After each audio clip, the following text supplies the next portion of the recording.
Hey people, welcome to my channel Initial Solution. Today in this tutorial I'm going to show you how to split screen on Android.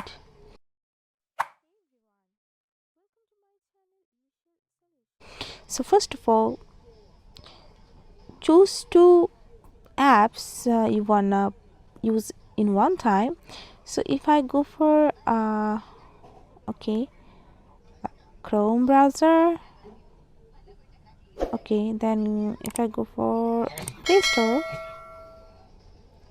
then just minimize it from here and go for here, click on split screen. Now choose another just go for it, and you can see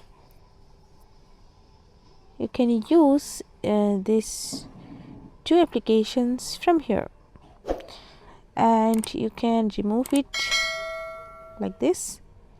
So this is how you can split screen on Android.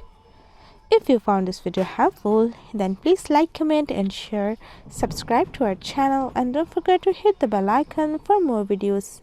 Thank you.